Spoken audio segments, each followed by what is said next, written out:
September 18th, 1939. Just September 18, 1939, I was captured after the battle, the outskirts of the city of Kutno in Poland. I was at that time a reserve lieutenant of the Polish Armed Forces. I was wounded. I was sent to Germany to a hospital where I was 3 months, and after the 3 months I was sent to a camp for officers, for Polish officers. After a total of 7 months, 3 months in the hospital, 4 months in the prison camp, 7 of us managed to escape and return to the city of Warsaw, where I, upon my arrival to the city, joined 2 underground movements. One was the Polish underground movement, and the other one was organized by my Zionist youth movement, באתר. I returned to Warsaw on March 12, 1940. Was active from that day on in organizing a civil defense through the Polish underground units and my Jewish or Zionist group. On November 15, 1940, I entered the ghetto together with all other Jews. From the beginning, or better, from the day the ghetto was closed, which was actually the same day, I was active in the Warsaw ghetto, unofficially at that time, the resistance movement, which the main task was civil disobedience and the name of the organization was the Jewish Military Organization, mainly consisting of former members of Batar in unorganized Jewish Zionist youth. The leader of that group was Paul Frankel. I was in charge of training the groups as an officer. I had knowledge of using arms and how to mount them, and this I was teaching the organized groups. Now it is. At this point, I have to go back to the day when I returned from prison camp to Warsaw. I got in touch with my friends from Batar, mainly with Paul Frankel and Eliyahu Halberstein, who in turn told me that the activities of my Zionist youth movement were not interrupted, and they showed me a warehouse of arms which they have prepared. The arms came mainly from the Polish army, which surrendered in Warsaw, and members of Batar collected the arms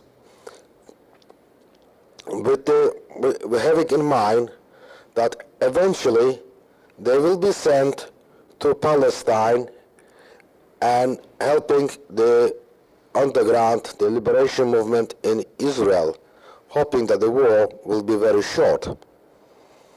As it turned out, we had to use later on those arms in the Warsaw ghetto. In the meantime, I was training the Jewish youth with the captured arms.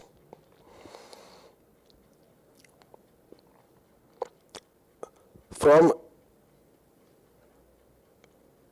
November 15, 1940, till 1942, the beginning of 1942, we were mainly active in organizing civil resistance and disobedience, as I mentioned it before.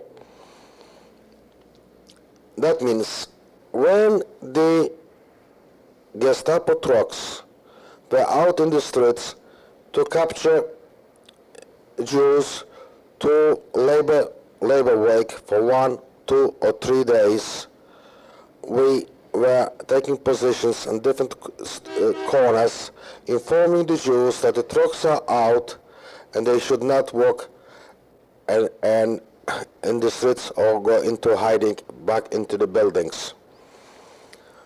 Then we also organized a burial committee. It is well known now that in the Warsaw Ghetto we had two enemies, the German from one side and typhus from the other side. In the morning hours, one could usually find in the streets hundreds of corpses which were thrown out from the buildings, people who died on typhus. They were thrown out put in the street for several reasons. One, the family of the deceased didn't want to lose their ration card. The other reason was to avoid quarantine for the whole building. The German movie production company, UFA actually, was coming in daily to the ghetto and taking pictures of those corpses in order to reprint them in their paper showing how the Jews are dying in the streets. So we organized a group of those who had already typhus and survived. We call them those who went through the war halfway. I was one of them who went through the typhus, and according to all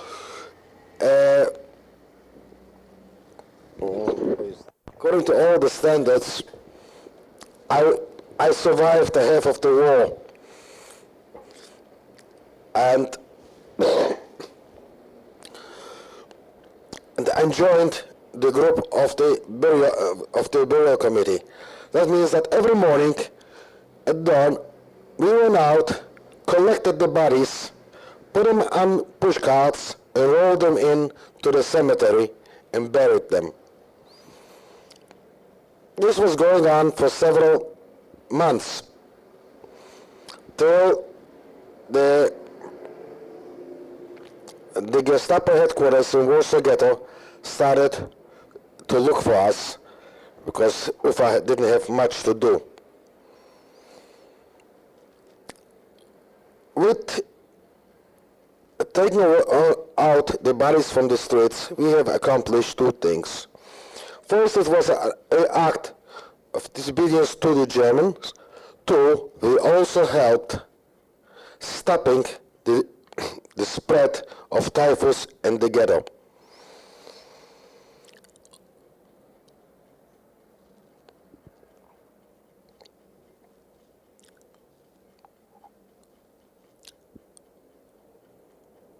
April 12, 1942, we were informed by one of our men in the Jewish police that the chief of the Gestapo in Warsaw Ghetto, his name momentarily escaped my memory. I will come back to his name. He was the head of the Gestapo in the ghetto, which was known as the Befehlssteller.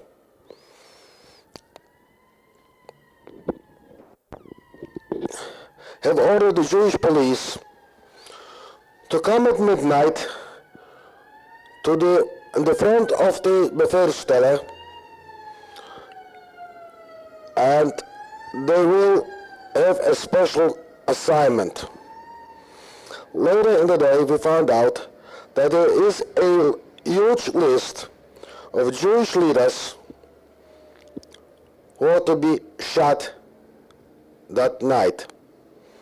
The task of the Jewish police was to knock on the doors in answer either in Yiddish or in Polish, that this is the Jewish police, and then they would take over. Of course, the Jewish police themselves did not know what has to happen. Only by accident, one of our men who infiltrated the offices of the Befehlssteller as a cleaning man got a hold of a copy of the names and addresses. Around 11 o'clock at night, 20 of us, dressed in uniforms of Jewish police, including myself, went to those addresses and informed the people that action against them has to be taken. We managed, out of a list of 80-some names, to warn about 64 or 65 people. So the Gestapo had, from the action, a total fiasco because they couldn't reach the people at home. In retaliation for it, they shot almost all, at that time, Jewish collaborators with the Gestapo, thinking that they played a double role, submitted to them a list and a list to us. So we had a little double victory. We saved 60-some Jews and got rid of 11 Jewish collaborators.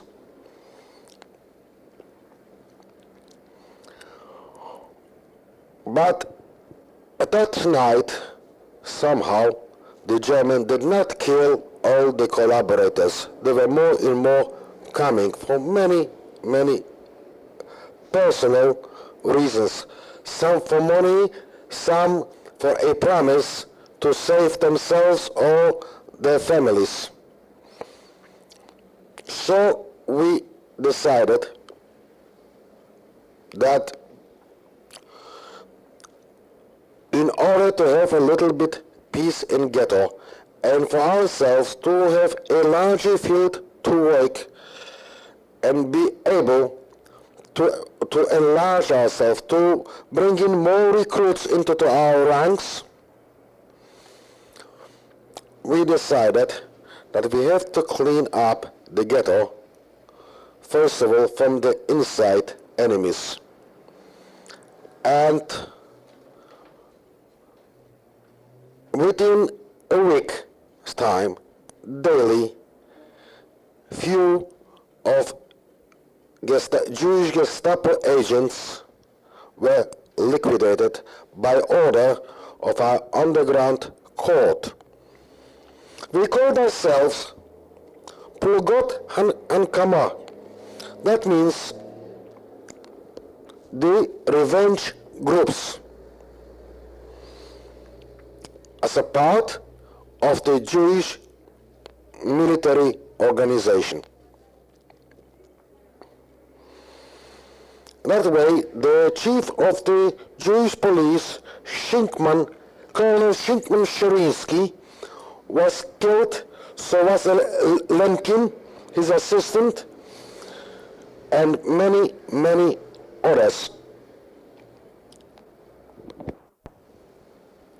It went so far that the chief of the Gestapo in ghetto called the ghetto Klein Mexico, and did give an order that no German should walk in the ghetto by himself. They had to walk in pairs.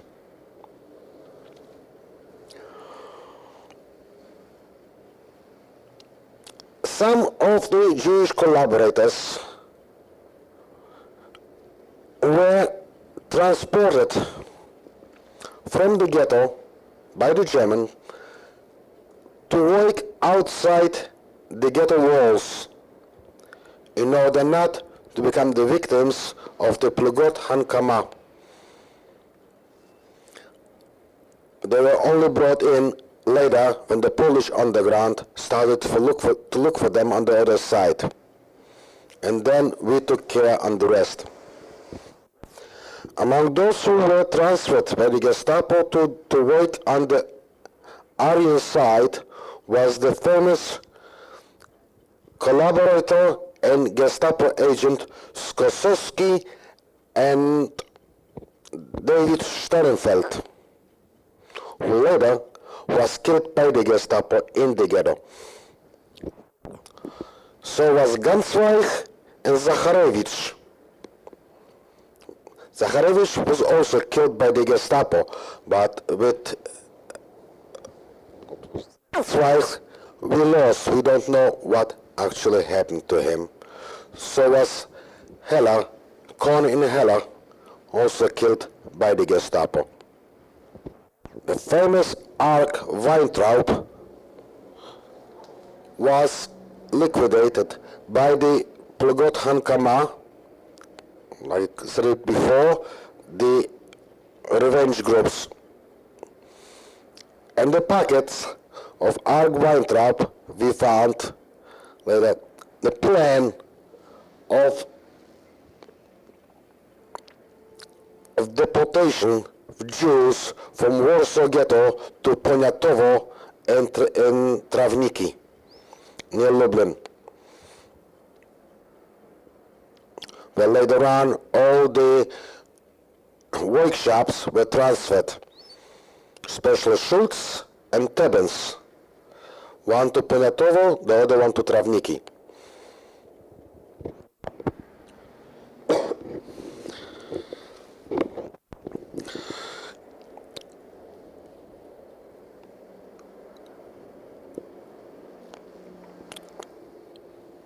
In May of 1942, 1942, we started to reorganizing ourselves, and chief of our political department, Dr. David Wdowiński, approached several Jewish leaders and tried to convince them that it's about time to organize a unified Jewish resistance committee. Especially he approached Dr. Ignatius Schipper, a former member of the Polish parliament. Of course, Ignatius Schipper was a Jew. But Ignatius Schipper told Dr. Wdowiński that we are a group of hot-headed men, that he has personally assurances from the General Governor, Frank, that nothing will happen to three main ghettos, Warsaw, Lodz, and Krakow. And that was the end, so we started on our own to reorganize to prepare for eventually more significant actions. But as a single group, we couldn't do much. Until the first action of deportation, which started on July 22nd, 1942, not much could have been done. People did not want to believe. The leadership didn't do much about it.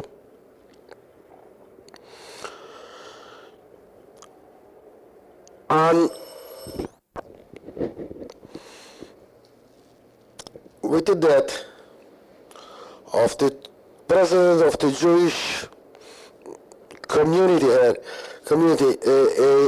Chernyakov, it was known that it is a deportation with no return. Of course, I don't believe that Chernyakov was such a great hero by committing suicide.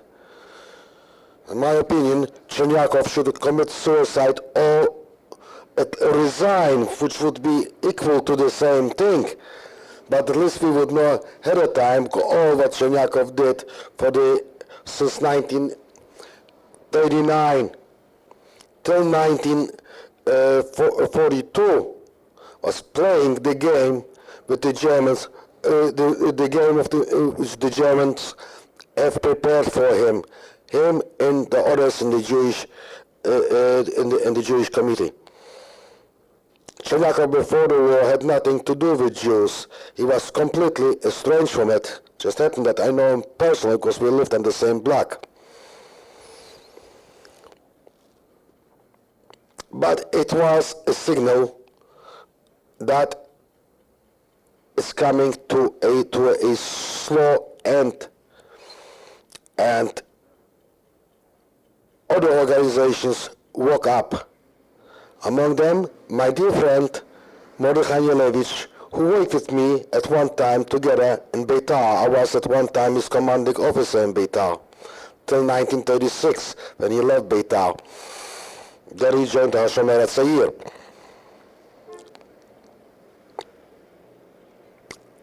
It started a new group, the Jewish Fighting Organization, headed by Mordechai Anielewicz. If I am talking more about the Jewish military organization, it's not because I want to diminish any value of the Jewish fighting organization headed by Anielewicz. They're very good boys and girls and did a tremendous job.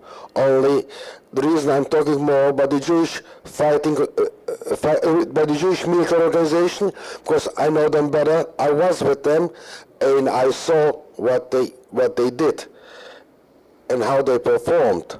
But then, again, in no way I want to diminish the actions of the Jewish Jewish fighting organization.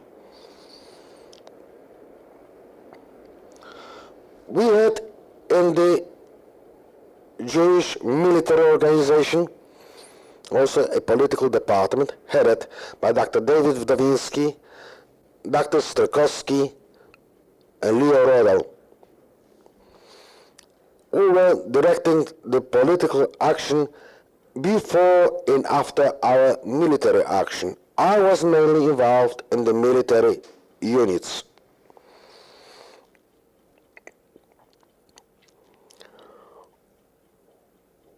From July 22 till, if my recollection is correct, till middle of September, or the beginning of September, the so-called first action of deportation was continuing.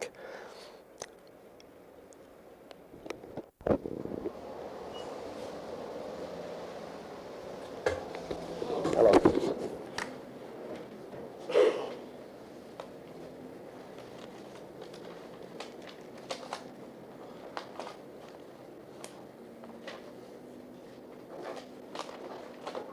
You on top, Mr. Greenblatt, right?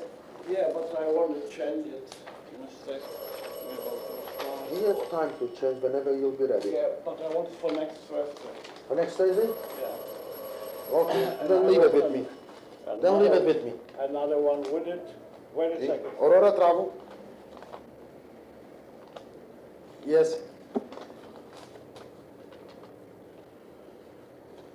Okay, that's the best way. Okay, bye-bye. I want a third one.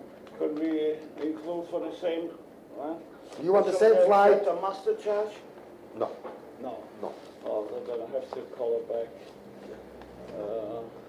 So leave this with me. I'll cancel this reservation, and Monday you'll come in, we'll make the new On one. Monday. Come in to me. Leave this, the whole thing. We will have time Monday to get a third one together for the same. Or come in to me tomorrow.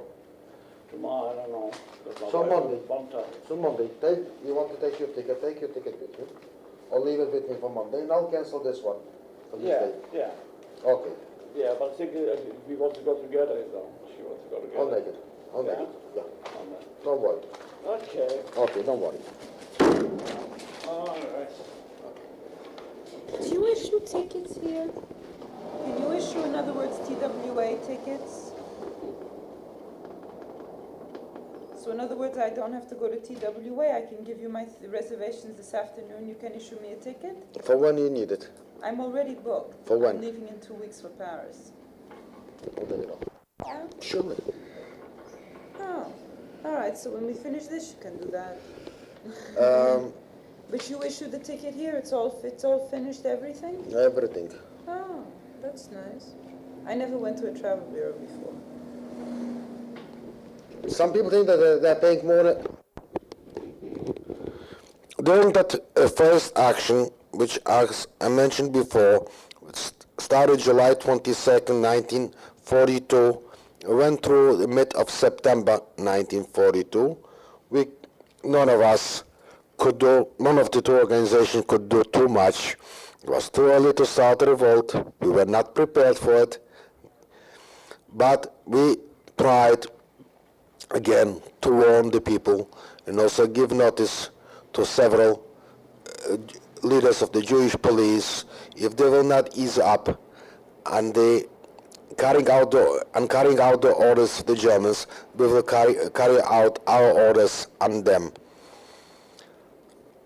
That's when actually Lemkin, the second in command of the Jewish police, was liquidated.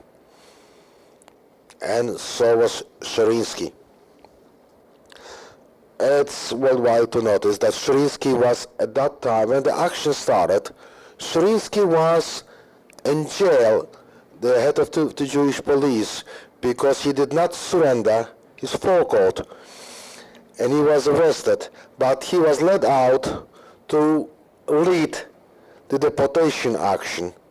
Somehow, he did not succeed to be too much on the freedom.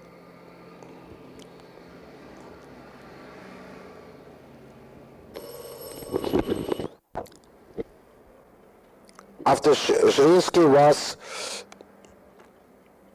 liquidated, Lemkin took over, and then after a short while also Lemkin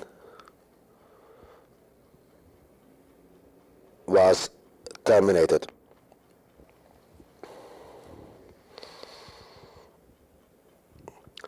From September till January 73, actually till January 18, 1973, we had a so-called relaxation period in the ghetto. There were only, from time to time, small action in one or another shop. It's mainly Schultz, Stebbins, Osman Leshinsky, or the brush factory. January 18, in the morning, we found the ghetto surrounded again by the Nazis. But at that time, they found at least the Jewish military organization ready for them. And that was the first time when we opened direct fire on the Germans. It was on Platz Muranowski and on Nalewki. We don't know till today, at least I don't know, if that action only was finished after a week's time. Is it because of our fire that we opened on them, or was it planned? But the fact is that it was only for a few days.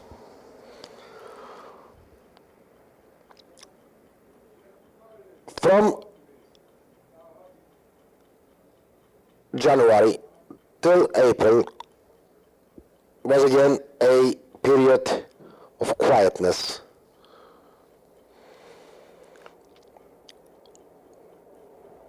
the only actions were, again, from time to time, one or in another shop, and some denunciations by the Jewish collaborators. Every Jew had to work in one of the German-controlled shops. And we have organized a group in every shop, so did the Jewish Fighting Organization. I was in charge in the so-called smaller ghetto of the Schultz Tebels factories.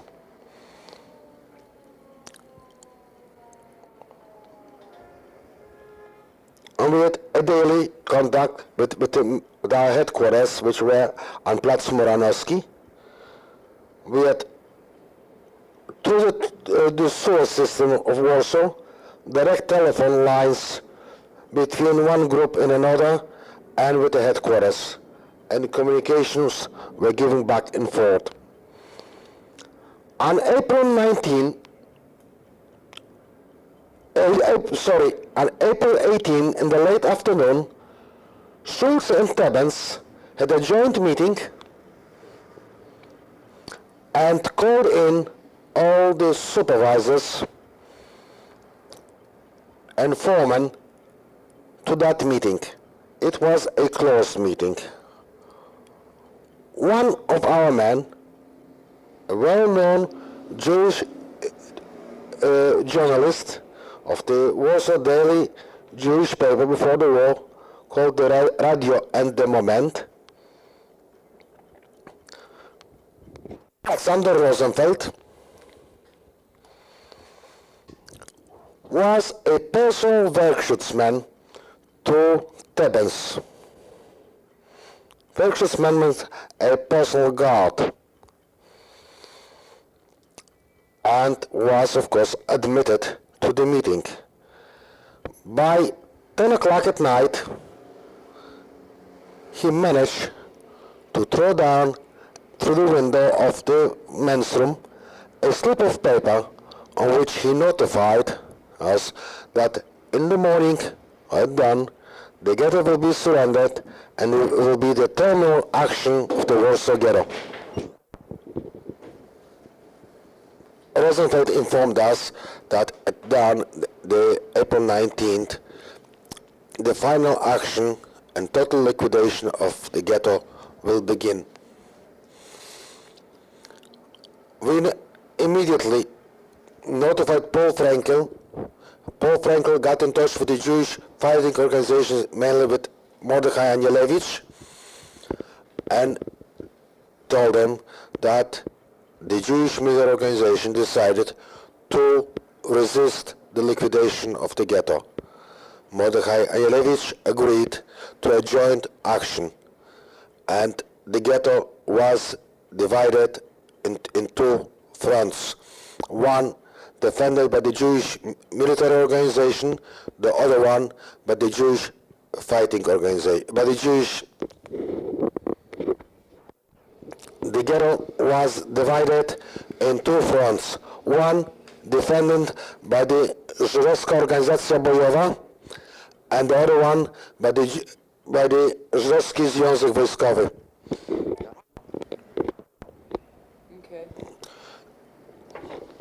Żydowski Związek Wojskowy took positions of Plac Moranowski, Moranowska, Nalewki, part of Dzika. The other part of Dzika belonged to the Jewish, Żydowskiej Organizacji Wojskowej, Bojowej.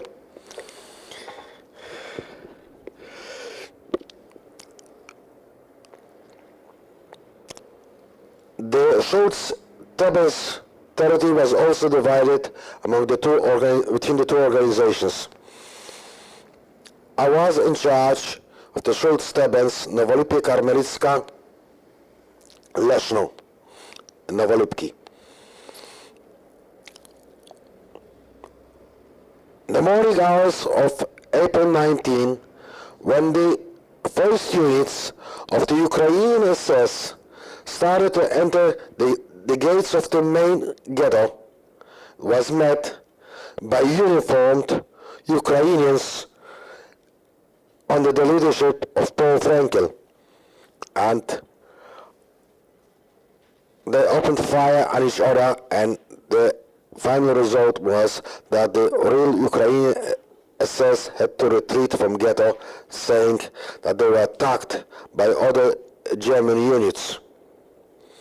Same thing happened at Novolipye in Karmelitska. But we were wearing SS uniforms and the attacking Ukrainian SS. And the battle took a few hours and they had to retreat. They came back next morning. Now I'll be talking mainly, but the Schulz-Stebens territory and Karmelitska, Novolipki and Leshno, because I was there. Next morning, a group of SS tried to come in. We took positions on the top of a 5-story building, corner Karmelitska in Novolipye, and throwing down one after one Molotov bottles.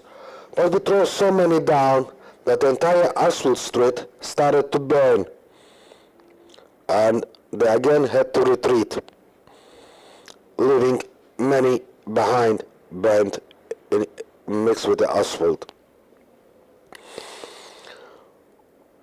I was later in the day told by somebody who came out from the brush factory, which was defended by Josef Lopata, member of the Żydowska Organizacja Wojskowa, Żydowski Związek Wojskowy, that they tried to attack with tanks the brush factory on Świętojerska and Nalewki, couldn't get in because of the fire created by the Molotov bottles and the hand grenades which were made by ourselves from the Sidel boxes, Sidel cans. Sidel was a silver polish, and we used the metal cans to make our hand grenades. But they tried to attack the ghetto for several days and could not penetrate, because wherever they go, every house, every building in the ghetto became a defense unit or fortress. We were fighting with whatever we could lay a hand on, and in many cases the fight was conducted from house to house. Every piece of property was taken only when the building was burned down.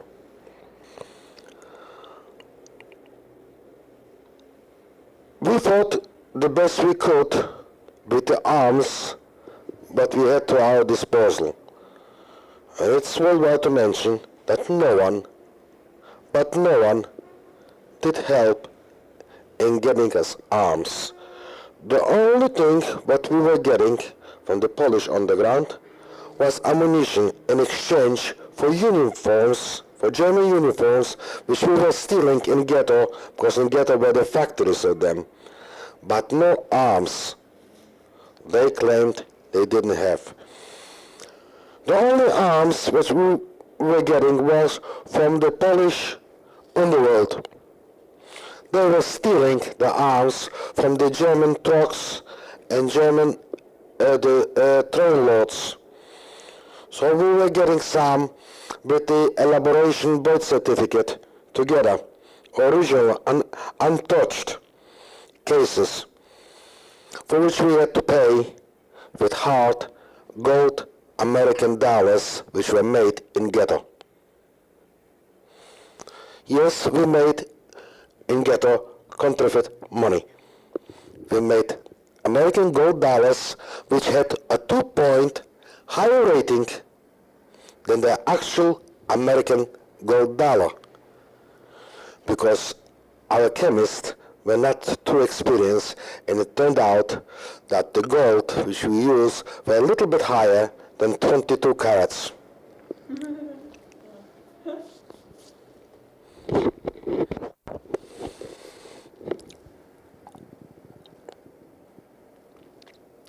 In the main ghetto area, Muranowska and Platz Muranowski, our people, again here I'm talking about the Jewish Żydowski Związek Wojskowy, took positions on the rooftops of the building and were shelling the streets beyond the wall where the supplies of German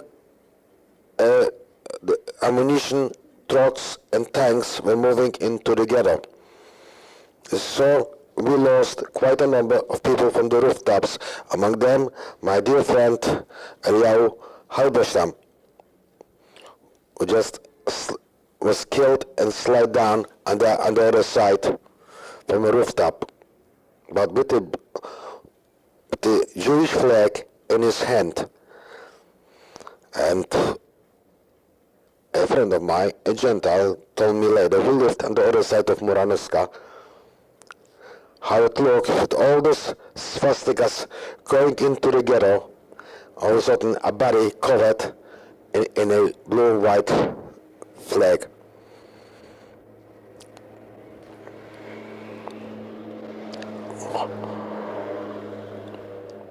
We received an order from Paul Frankel to retreat from the ghetto whenever we'll see that there is no point in continuing fighting. Paul Frankel and others from the main area retreated a few days before us. My group went down to the sewer on April 29, 1943. We marched in the sewer 3 hours, and then we were picked up by coming out by the Polish underground, with whom I worked after my escape from a prisoner of war camp, and brought to a little forest outside Warsaw.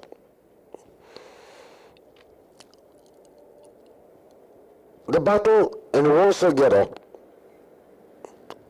what was not lost? The fighting units in Warsaw Ghetto did not surrender. In other words, the ghetto never surrendered. There were no white flags on any of the rooftops, and that's what was called Jewish Warsaw. The buildings burned down. Those buildings which remained proudly had the blue and white flag on the rooftop till the Germans took them down. And at no time did any of the fighting units surrender.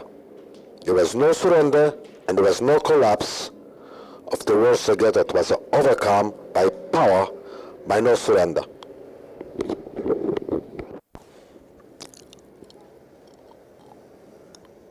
After we were overcome in the battle or in the revolt, Warsaw Ghetto, those of us who survived, who didn't drown in the sewer or weren't poisoned in the sewer, because I forgot to mention before that the Germans knew that we were coming out through the sewer and were throwing in gas. So those who managed to come out, and I was one of the lucky ones who came out. After we reached the forest of Michalin, the outskirts of Warsaw, and joined up with the Paul Frankel group, which came out from the main ghetto, we tried to arrange a contact with the Polish partisans. But in the meantime, we were discovered in Michalin by the Polish police, who brought in the Germans, and it was a few-hour battle, and many of us got lost or gave their lives. Those who managed to survive returned to the city of Warsaw. I was called back by my AK group to join them. AK is an abbreviation for the Armia Krajowa, which was the official Polish underground. And they gave me a position and papers, first papers I had before. When I entered to the Warsaw Ghetto, my name was at that time Jan Bednarczyk. And they gave me a position because of my command of the Polish language. The Polish underground, the AK, they gave me a job and the City Hall of Warsaw by giving out, and the Department of Records to give out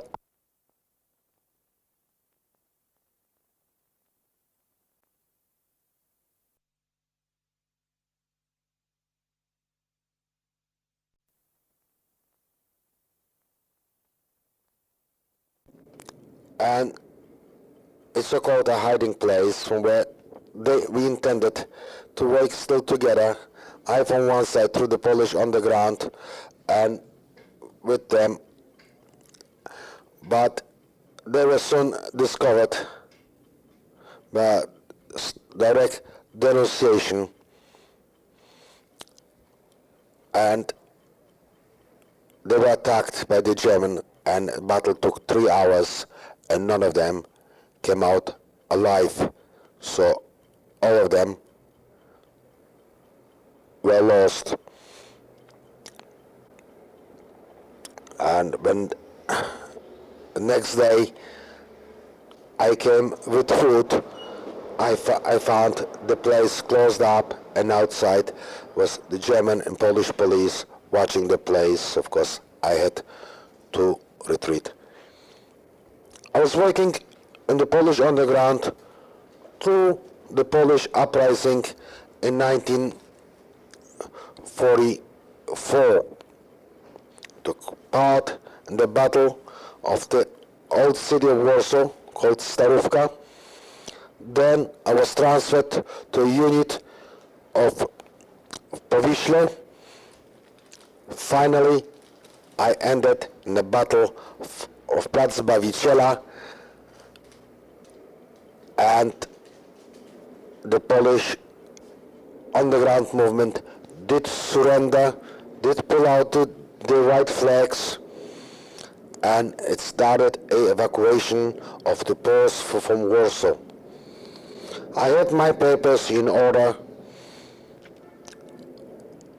but I met a few friends who did not have Aryan papers, and their language they were not in good command of the Polish language. Their faces were more Jewish, and they decided not to go out, and they asked me to remain with them in Warsaw. So I surrendered to the persuasion and remained with them in Warsaw, and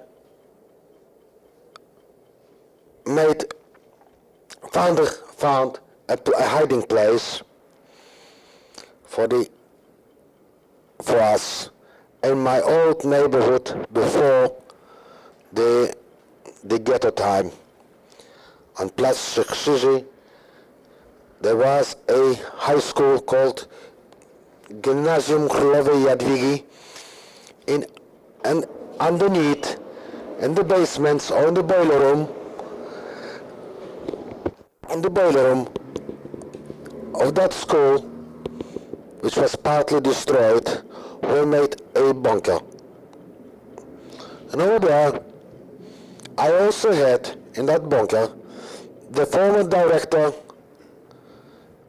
of of the joint, Sir David Guzik, which is a paragraph itself, which I would rather not talk about it now, but my feelings about David Guzik's activities during the war.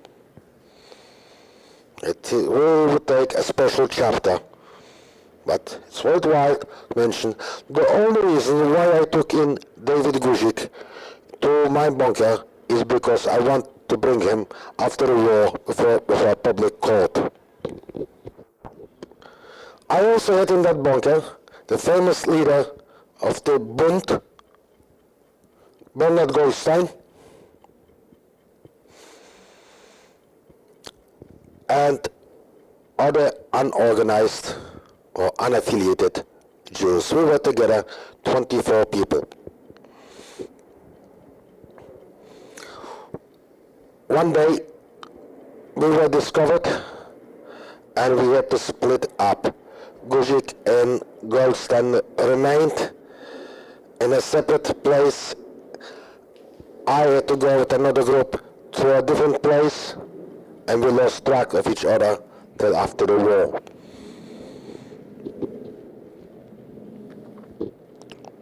Of course, we had no food or anything, so at night we organized patrols. We were going out in the very late hours or morning hours and going from one building to another and looking in the basements where the Poles who were evacuated from Warsaw left some food, and we let us baked our own bread, found some flour, found some bees, and with that we survived till the Russians came into Warsaw. Then I was remobilized as an officer of the Polish Armed Forces and joined the new Polish Army. And I was sent, took part in the Battle of Berlin. Then I was sent back to Gleiwitz, where I was the military commander for the city of Gleiwitz for Polish problems. And then I was involved in the Brecha in Gleiwitz. Those who went, the so-called Greek Jews, who went out from Poland through Gleiwitz, had to bear my laissez-passer, my signature and the laissez-passer to go out from Warsaw, under the name as Captain Jan Bednarczyk. I left Poland in 1946,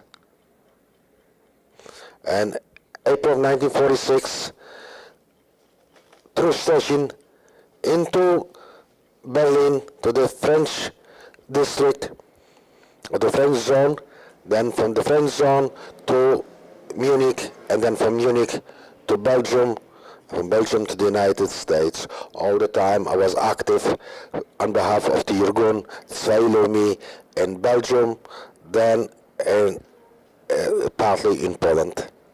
That's a part of the stories I have to tell. Questionnaire number 1 relating to Mr. Joseph Greenblatt. What anti-Jewish actions were taken before the ghetto was established, including pogroms, state dates and details, organized by Germans or others, or jointly?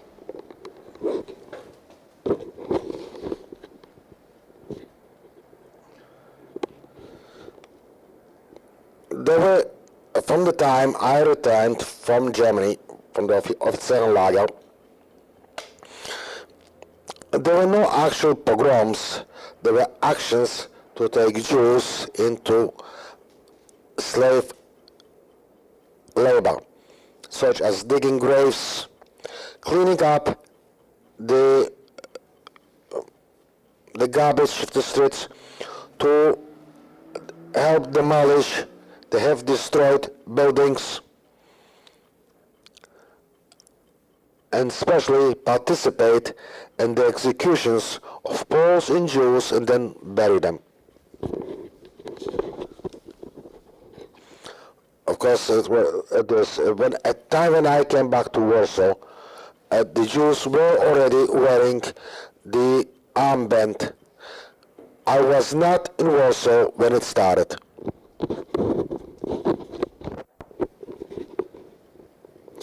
Did any of your family live in the same ghetto with you? My whole family was living with me in the ghetto.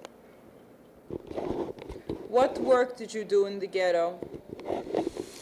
I was a workshopsman put in by my underground movement. How did your townspeople view refugees who arrived in the ghetto from other places? With great pity, because those of us who originated in Warsaw and lived in Warsaw, we had a slight chance. Those who lived outside the ghetto boundaries to make some exchanges of apartments between the Polish population who lived in the borders of the ghetto. But those who came from outside of the city were put in so-called, I use the Polish expression of it, punkt. That was a room or sometimes an apartment which was left. Either the people who owned it died, or it wasn't exchanged, and they put in one room 10, sometimes 12, sometimes even 15 people in one room, as far as 3 or 4 families.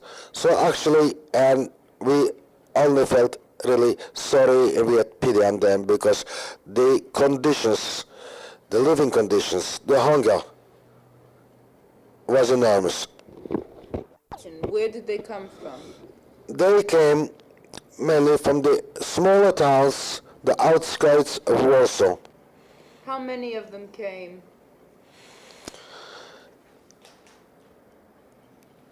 I don't know, or I don't remember even the actual number. It was released at one time, the actual number, but I don't remember. I don't remember the actual figure. But at the time, it was the population of the ghetto raised to close to 600,000. What were the dates of arrival of those refugees? There were various dates. Actually, it started right a few days after the closing of the ghetto, and it was continuing. They came from cities like Otwock, Svarenica, and other surrounding neighborhoods of Warsaw. There were also many from Lodz who came before and found themselves in the ghetto. It was at one time that the Jews from Lodz had a majority among the refugees. Was it allowed to leave the ghetto at first, and for how long? It was not allowed to leave the ghetto at all. From November 15th, the ghetto immediately was closed. What was the approximate size of the ghetto?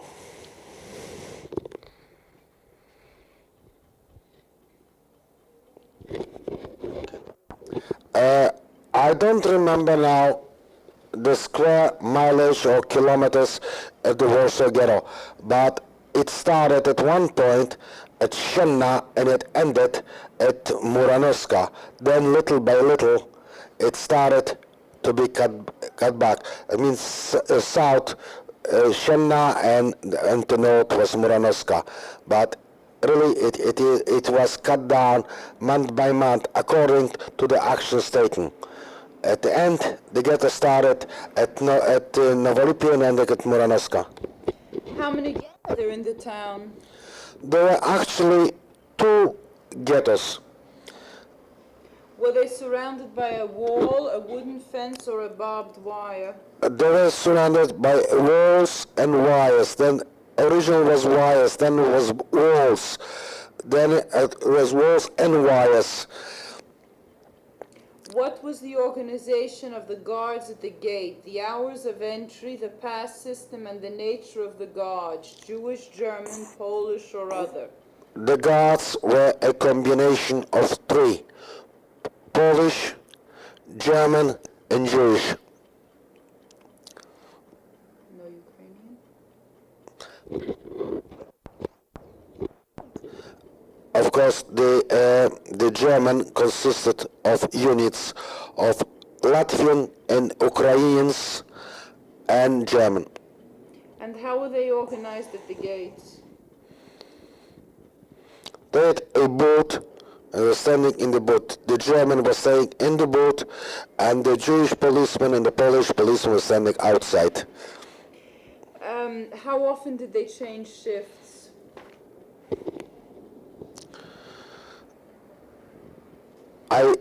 If my memory is correct, every 2 hours. Was there a pass system for people going in and out, or there was nobody going in and out? There was no pass system because no one was allowed. The Poles were not allowed into the ghetto. The Jews were not allowed outside the ghetto.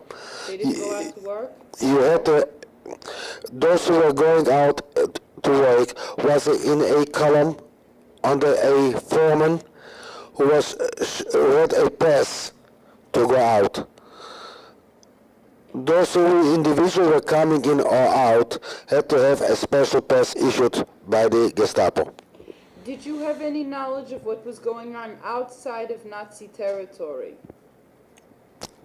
Yes. Were there radios? No. Were there underground newspapers? Yes.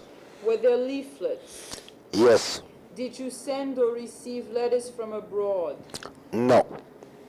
Did you know the truth about extermination? The first information we got was in August of 1942. Two escapees came from Lublin. They were from Warsaw, and they escaped from after the train reached Maidan. Before the train reached Majdanek, they escaped and brought the information to Warsaw. But again, Dr. Dawiński at that time started to point out that this is the final destination, but no one wanted to believe. Many, after that even, went voluntarily because they got 2 kilos of bread and 2 cans of margarine. It is 2 pieces of margarine and 2 cans of marmalade. Did you have any personal or family plans to escape? Yes. What were they? I heard from my family. That's how my wife survived, because I managed to get for her and for my wife's family false birth certificates from a church in Warsaw. And my wife, her 2 sisters survived that way. I didn't manage to get it for my own family. What did you eat in the ghetto at different times?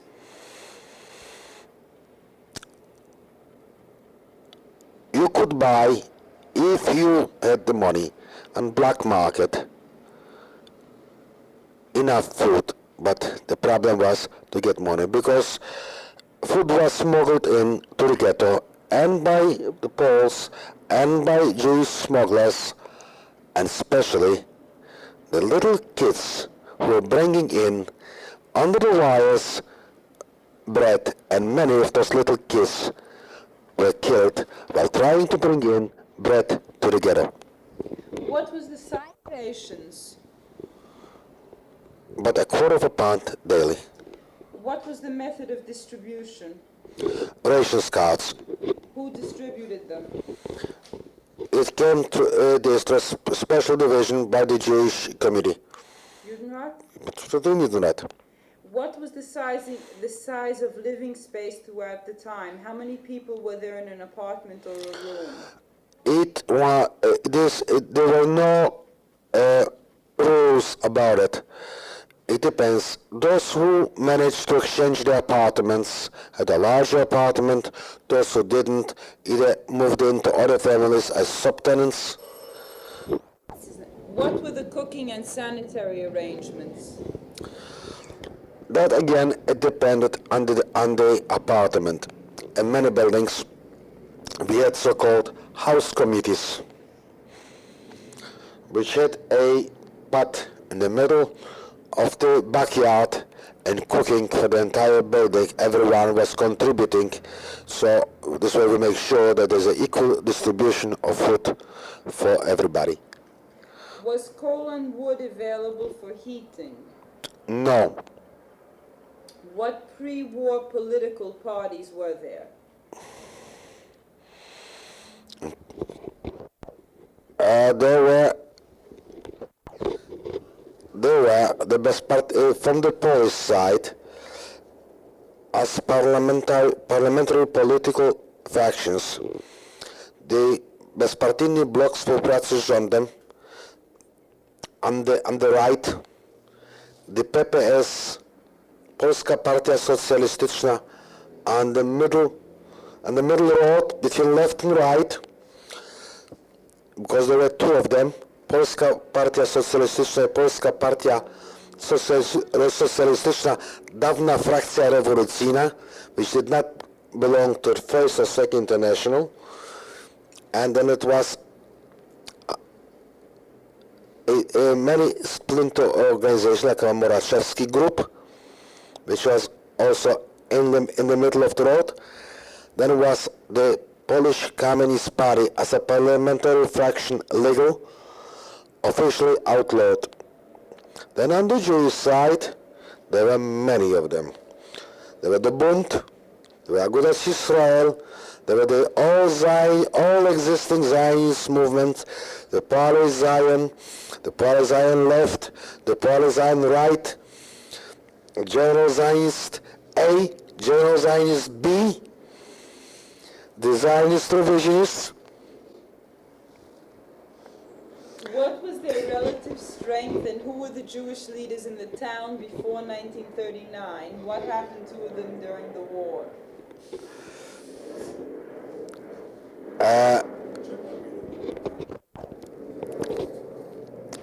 There were the Agudas from the Jewish side. The Agudas Israel was led by Ishmael Levin and the ghetto rabbi, the old ghetto rabbi, Ishmael Levin's father-in-law. Then Mizrahi by Farbstein and others. Then was Greenbaum, Yitzhak Greenbaum, member of the Polish Parliament, was leading the General Zionist A, and Maximilian Apollonari Hartlas with him. And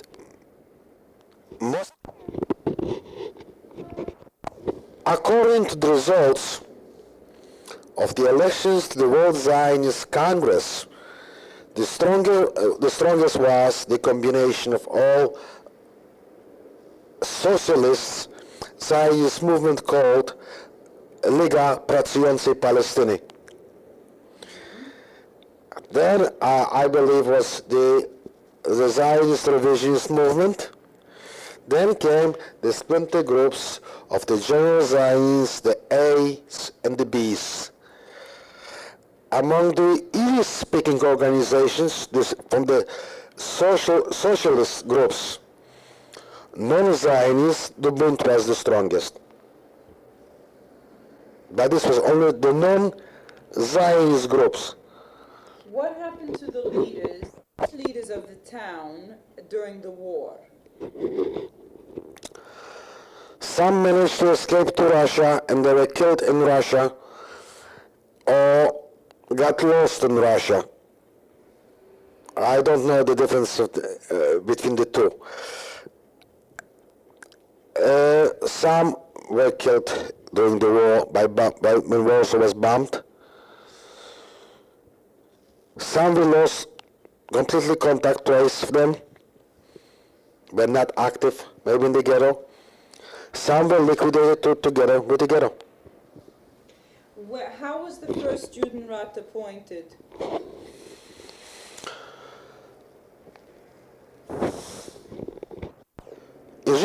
Chernyakov, who was a teacher in a vocational school of the old Jewish community from before the war, the time when the Germans came into Warsaw, he, like nothing would happen, came to school to teach the children.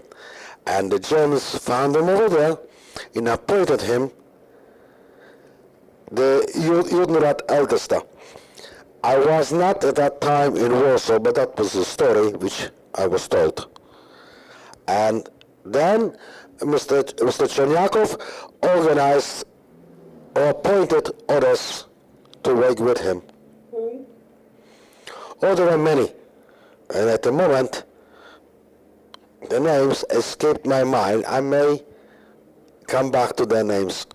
Describe the Judenrat's development as far as leadership and organization are concerned throughout the time. Describe origins and background of Judenrat members if you know. Some of them had no affiliation with Jewish life before, like the head of the police who was a convert, Colonel Sherinsky, who was at one time a policeman in the district of Lublin, a Shinkman. That was during the First World War. Then he wanted to remain in the police force, converted himself, and his name became Sherinsky, became the head of the police in the police department in the ghetto. His assistant, Lakin, was an attorney with very little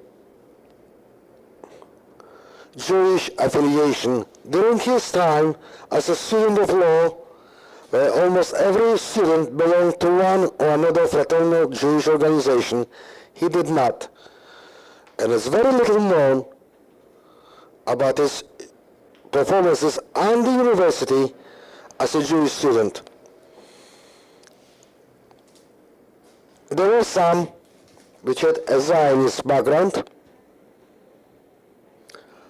and those with a Zionist background were liquidated by the underground movements. To them we had a special grudge. They should have known better.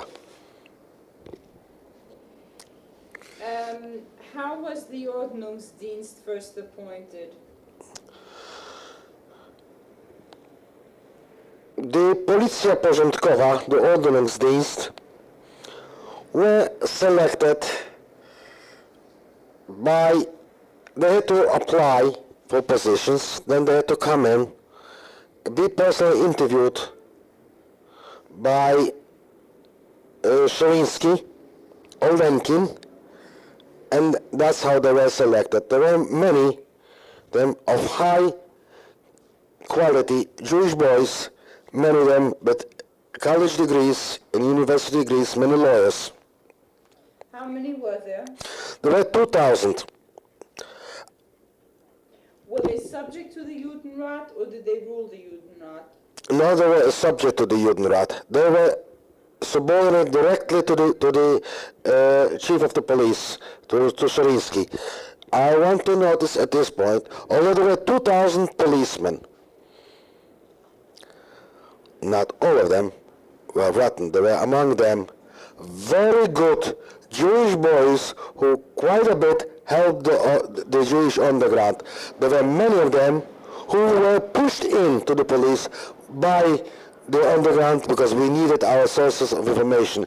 I would say that from the 2,000, about 75% were good fellows. Were they directly under German supervision or under Polish blue police supervision? They were directly under Sherinsky's supervision. For where Sherinsky did take orders, I don't know. Questionnaire number 3, Resistance A, Ghettos. Who were the leading personalities in the resistance? What do you know of their background and later fate? Did any survive, and where are they now?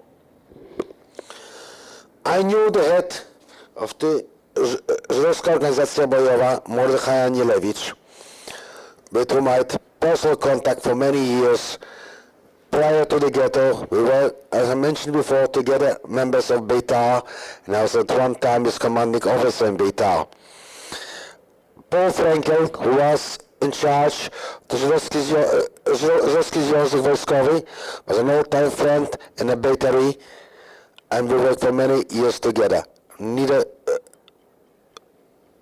one survived. Anielewicz was killed in the fight in ghetto, and Frankel was killed in the fight on Grzybowska Street. Were there any tensions within your group?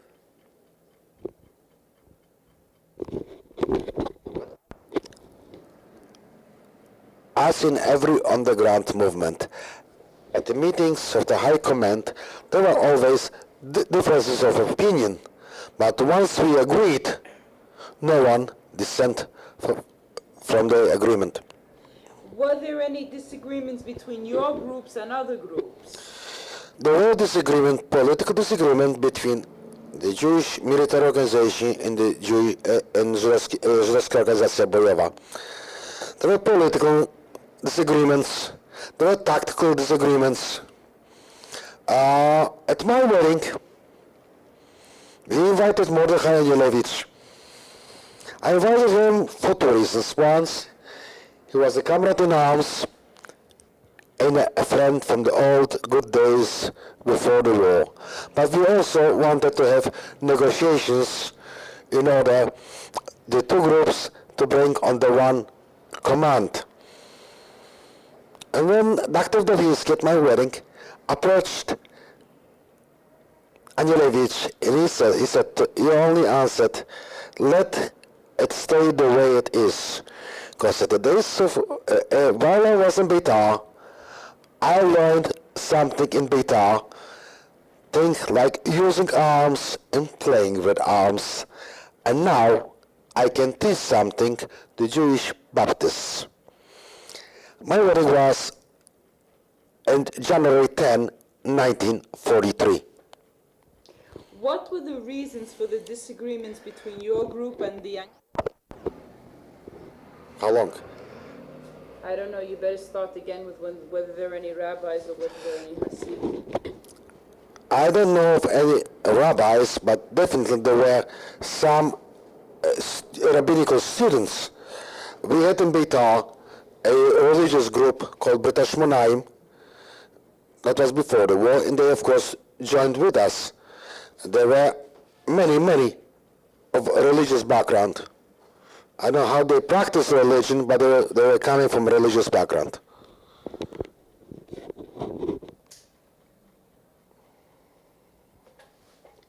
Was there a discussion as to leaving the ghetto or fighting within it?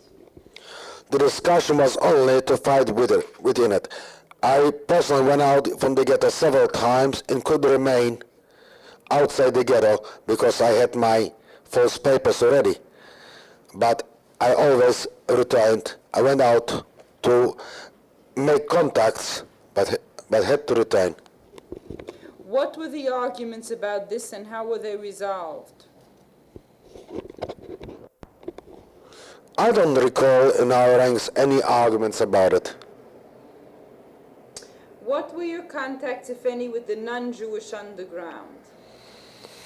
We had a contact with the Army Krajova, with whom we exchanged the uniforms for ammunition.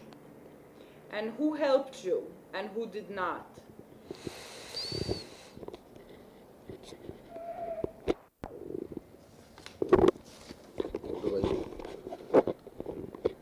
Now it's moving.